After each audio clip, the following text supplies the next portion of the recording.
Good evening, everyone. My name is Letitia Lebrecht. I am the Executive Director of NAMI Valley of the Sun in Phoenix, Arizona. And NAMI is a part of a national organization that provides support, education, and advocacy for individuals with mental health conditions or their family members. And all of our classes and support groups are free of charge. We are a nonprofit, and we are very excited to bring you our series of community education night. And very excited because tonight I get to bring you Brandon Burbank. And Brandon is an entrepreneur, motivational speaker, and author on the subject of mental health and personal development. He was born and raised in Bellingham, Washington. He has an associate degree in arts and science with business classes. And Brandon is also a content creator on YouTube and Patreon. And lastly, he was diagnosed with bipolar disorder at age 19. And an amazing accomplishment, Brandon has written a book, and the book encapsulates the struggles of learning how to adapt to a mental health condition like bipolar. It covers an in-depth perspective on Brandon's life and shares his struggle post-study abroad back in 2015. So Brandon obviously touches on items in the book, but has so much more to offer for us this evening. And without further ado, Brandon, I turn it over to you. Thank you so much, Letitia. And thank you so much, everyone, for attending tonight's event. Like she said, my name is Brandon Burbank, and I'm really excited because today is a good opportunity to learn more about mental health, personal development, and just my general story for coming back to success. And could you mute? It's just hard to.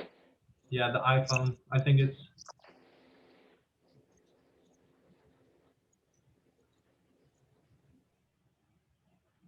Okay, so back to what I was saying is the story is with coming back to success. I think there's a lot of merit and a lot of value that can be gained from my story that you guys can hopefully take away from. And with that being said, there's a lot.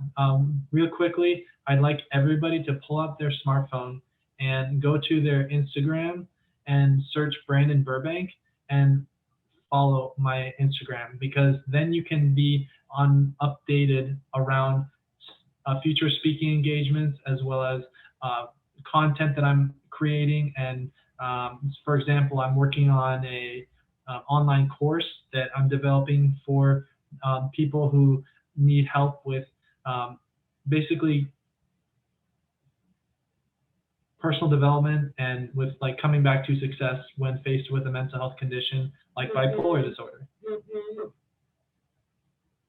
And so with that being said, once you guys have that done real quick, I will continue to move on and to the next part of this speech, which is on, so once that's done, okay, now basically I'll go right into the speech. And to start with, I wanted to start with a statistic. That statistic is there are more than 50 million Americans who can relate to this presentation topic, and that statistic comes from some statistic I found online, and it talks about how 50 million Americans are dealing with some type of depression, anxiety, or mental health condition. So there's a huge demand for trying to understand how to be successful and how to be happy and find wellness and contentment in life. So my name is Brandon, and I'm an author and also entrepreneur and motivational speaker. And I'm really excited because I'm basically trying to focus on the introduction now, which gives you guys more insight for what we're trying to accomplish. And that is, I'm here to see you as an individual learning to grow along with your diagnosis so that you can be happy and healthy. And then I'll give you a good brief synopsis about where I came from and basically my upbringing that has led me to where I'm at today. So long story short, I was born and raised in Bellingham, Washington, and had a wonderful, loving family and wonderful childhood, wonderful experience in that aspect, and excelled in academics in school, as well as with the with my sports, I played soccer a lot, and I always learned how to become a more developed person and disciplined person by playing sports and participating in the youth soccer club. It was called Rangers, and and then also I was a hard worker. At age 17, I got my first job and ended up working to basically save up for my first car, which was over $5,000 in cash saved up to spend for the car. And that was a good test of my patience and my discipline to create that and make sure that I had that goal and basically making that goal happen through hard work. And then after I graduated from high school, before then I was starting to prepare myself for a study abroad trip to Barcelona, Spain. So it took me months. I sold cookies door to door. I was a sushi chef in a supermarket, and and then I was also working at a supermarket and trying to save up over $7,000 in cash through scholarships, through working, and all those opportunities really gave me the fundraising that I needed to pay for the trip all by myself at the age of 19.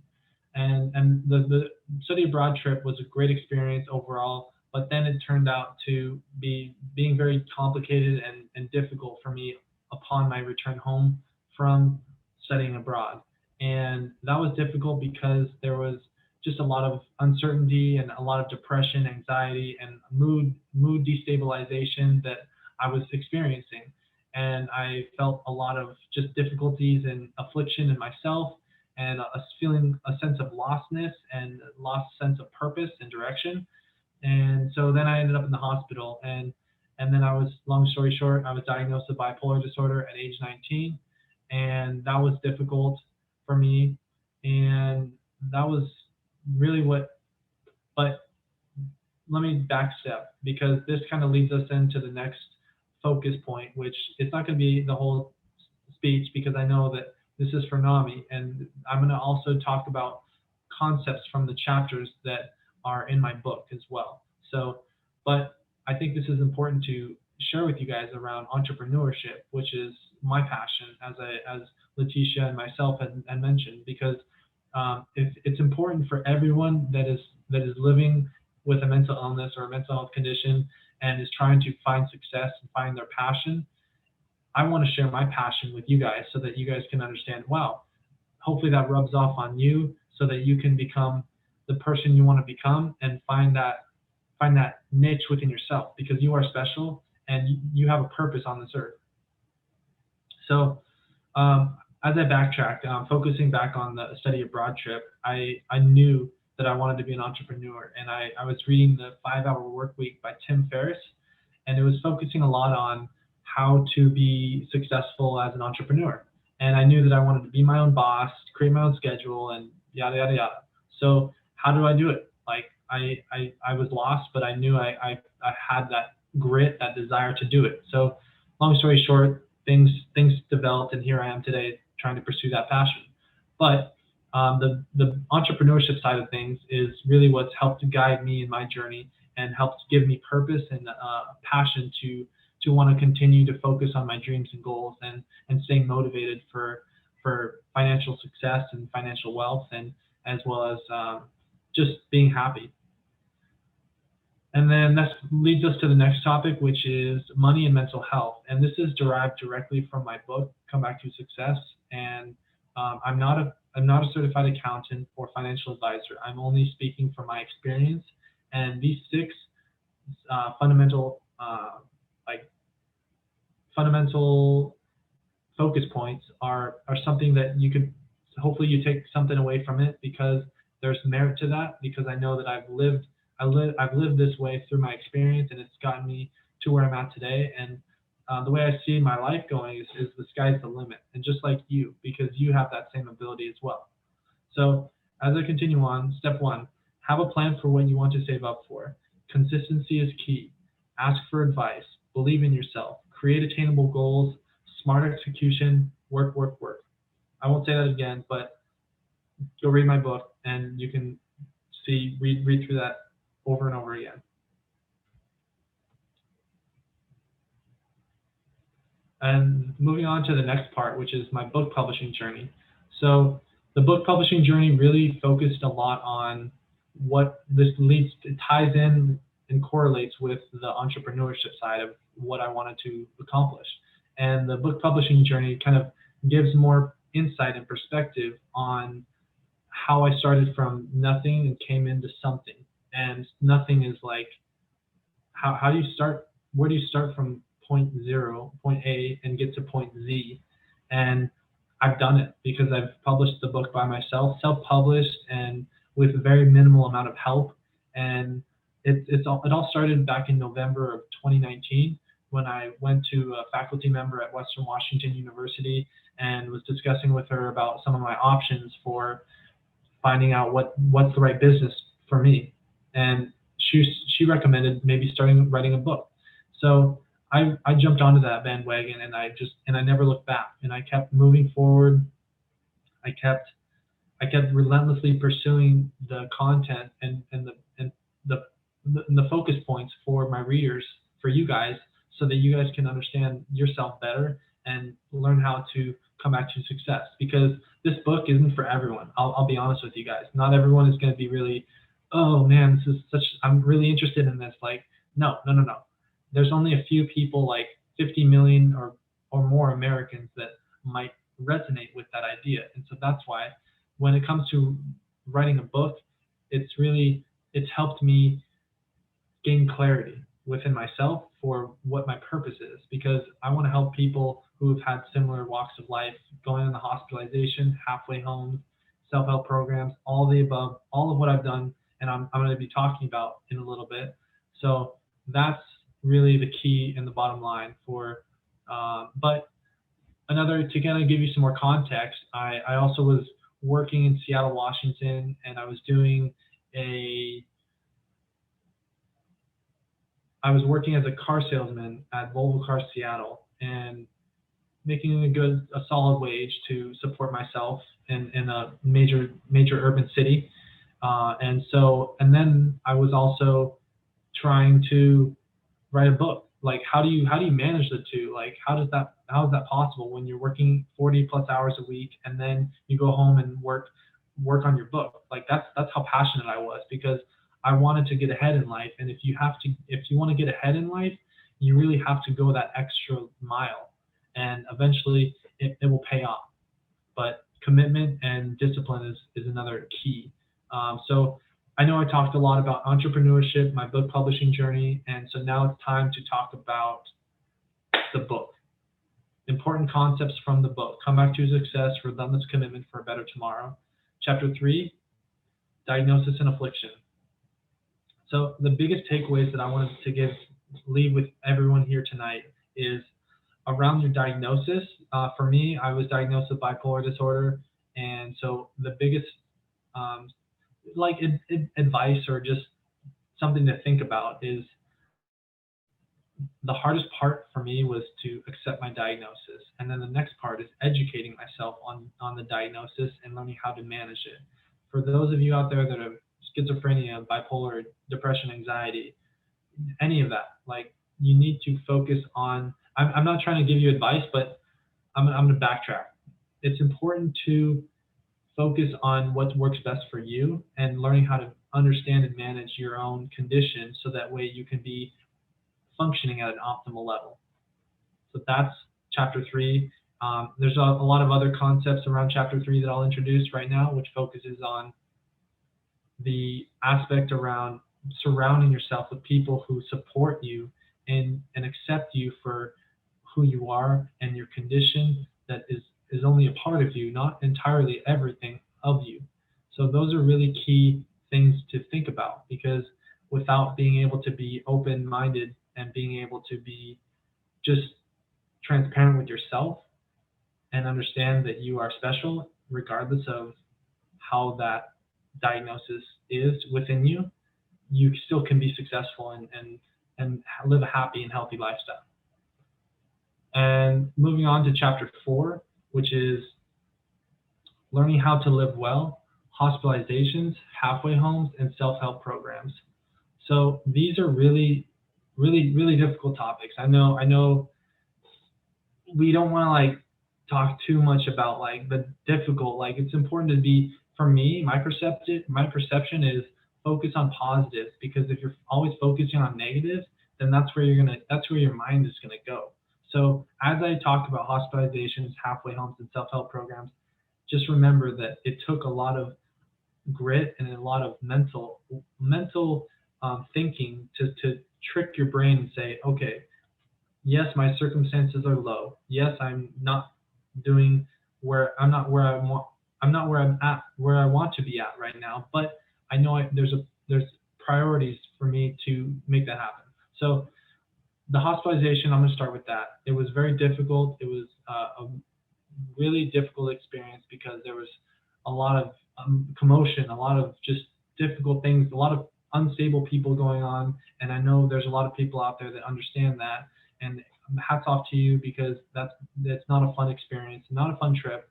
And then the halfway home, that was very difficult as well, because for me, and this is from my book as well. So this is directly from the author, and I talk about it more in-depth perspective for this chapter.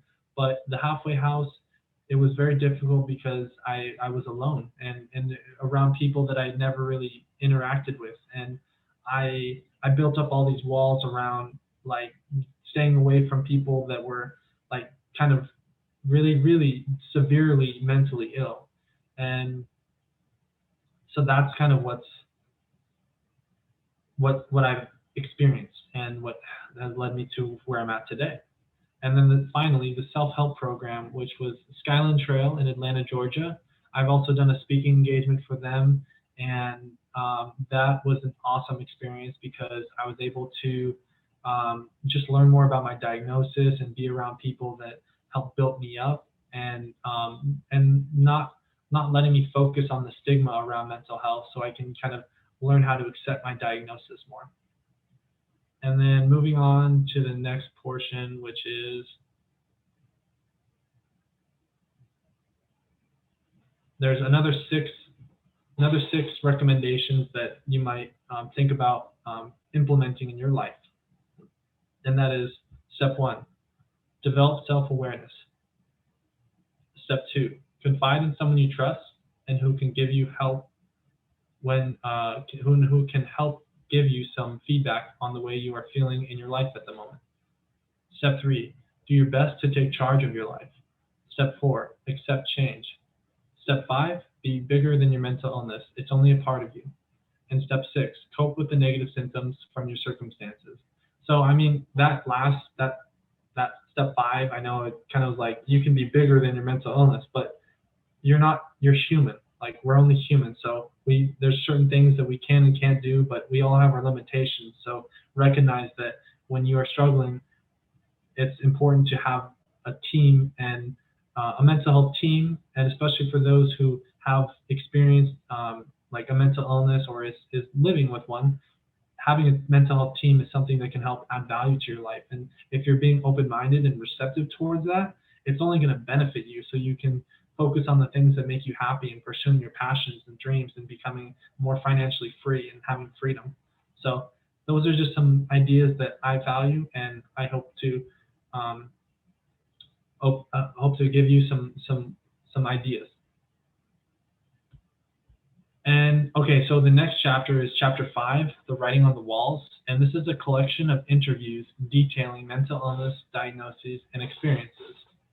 So in the book, I interviewed a licensed mental health counselor, a PhD doctor, and a student pursuing a master's degree in counseling, as well as other mental health advocates. Somebody's here tonight, Matt Magaha. Thank you. You're an inspiration to me and to many other people. And so basically, the licensed mental health counselor, I focus on how can counseling have an impact on patients with a mental illness. And ultimately, at the root of every condition, you can develop a strength and unique perspective to practice resilience. The ultimate goal of counseling is to develop insight that allows one to ultimately treat oneself with all the necessary treatment resources available. The next part is the licensed mental health counselor went into describing what the approach is like for mental health education. He says, strength-based approach to overcome stigmatization, looking for whatever the patient has in their life and character and ability to allow them to empower themselves to direct their own growth. As mental illness is viewed, grow to heal and recover from the mental illness to develop strength. So that's another key just insight that from his perspective. So cool. Who is the best support system that can help improve the lives of the adolescent with a mental health diagnosis or imbalance? Their response was, family is the greatest source of support. For a family, recommending psychoeducation, family support, family systems therapy, and community support. And this leads us to the next interview with Dr. Gregory Jantz, PhD, founder of the Center A Place of Hope in Edmonds, Washington. Dr. Jantz's educational background includes doctorate in counseling and psychology. And then what are some of the biggest struggles that the world is facing right now related to mental health?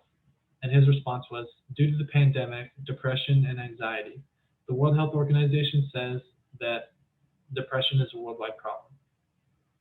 And for those that are trying to come back to success, what advice can you give to someone who is faced with a mental illness or health condition? Dr. Jantz's response was, recovery is always possible, and with all of our pain comes great opportunity to change other people's life. And that's kind of what I'm trying to do right now. That is what I'm trying to do right now. The next person I interviewed was Amy, who is a volunteer at NAMI Whatcom County in Bellingham, Washington. She has a bachelor's in psychology from Western Washington University. And I asked her, what are some of the pieces of advice you could give to others who want to come back to success when faced with a mental health struggle? And Amy's response was, it's important to try to give themselves compassion, time, and patience to know that it is not a straight path. There are a lot of ups and downs. It is normal and okay. You can be strong in working with these things and that you are not alone. Seek support.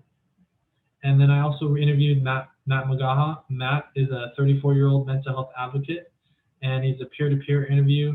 And basically, what is your mental health diagnosis? I asked, and his was bipolar 1 disorder, and this is from the book as well. When did this occur?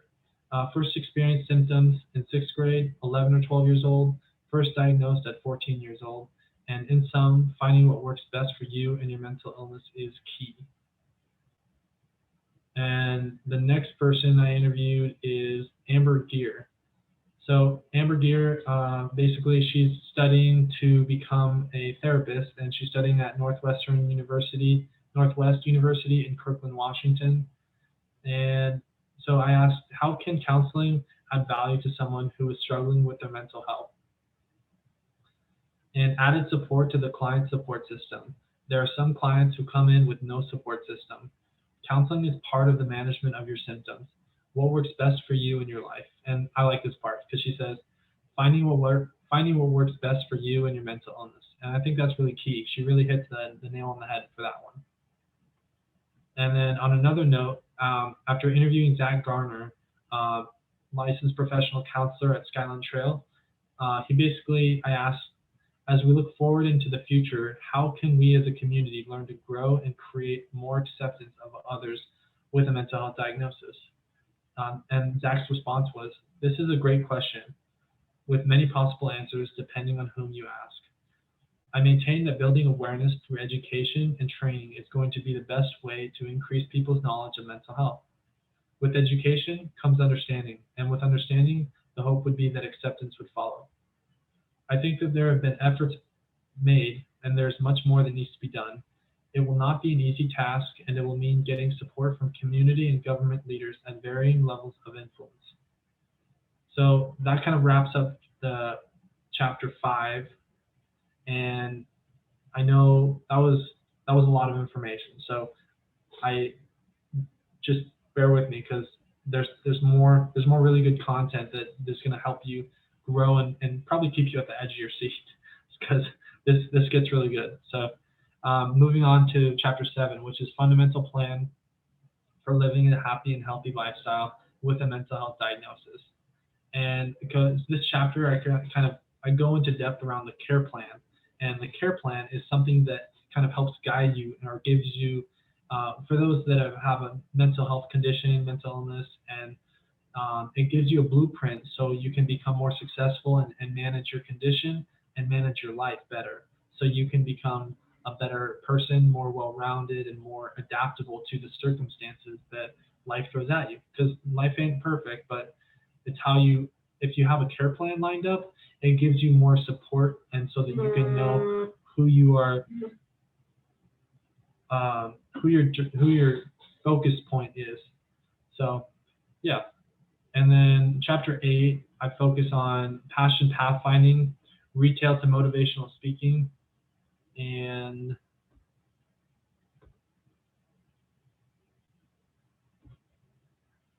okay. Passion pathfinding, retail to motivational speaking. And the reason why I titled it this chapter is because, I don't know, somebody keeps calling me. Is because the primary amount of time that I've focused on working has been at a grocery retail industry, especially from working from different grocery stores throughout Washington State as well as California. And so that is something that is kind of sparked that, okay, retail to motivational speaking. And basically it gives inspiration for other people so that they can realize, wow, he used to be a cashier at a Fred Meyer in Bellingham, and now he's talking to millions or thousands of people and talking about his story and mental health and just stuff like that. So that's just something that gave me inspiration to help give perspective and clarity for others. So as we go into chapter 8, basically it focused on Bellingham, Washington to Seattle, Washington to LA, and where I'm currently at in Long Beach. So I've sacrificed a lot to get to where I'm at today. And this chapter kind of documents that and shows it from point A to point B to point C to all the way to Z. And it's nice because it kind of gives you some more clarity and more of a better general understanding of what it really takes to sacrifice and make a dream happen, make a dream become possible. And so for me, I referenced in my book, raising over $7,000 for the move to Seattle, Washington. I passed on buying a condo in my hometown because of my ambition to pursue growth in my business. And then also balancing my budget to move to California and what I needed to have planned in order to successfully make the move.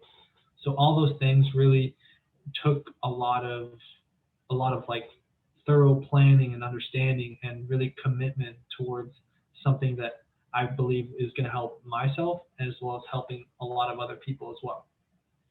And finally, chapter 9. This is the last chapter in the book, and I want to start with chapter 9. Basically, I start with a quote from Will Smith, the actor Will Smith, famous actor. He talks about how to build a wall, you have to focus on one brick and lay it as perfectly as possible, and then the next brick, then the next brick, and then eventually you have that wall. So that's something that I really find is the definition of success. And I think a lot of people can resonate with that and understand how that kind of semblance can help spark something in hopefully in you guys as well as because it motivates me.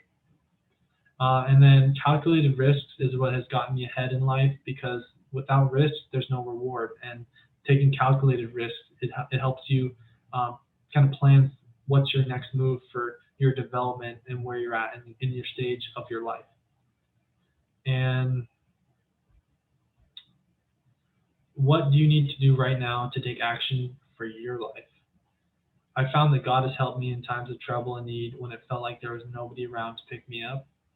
And lastly, believe in yourself, go get it, go do it. Thank you.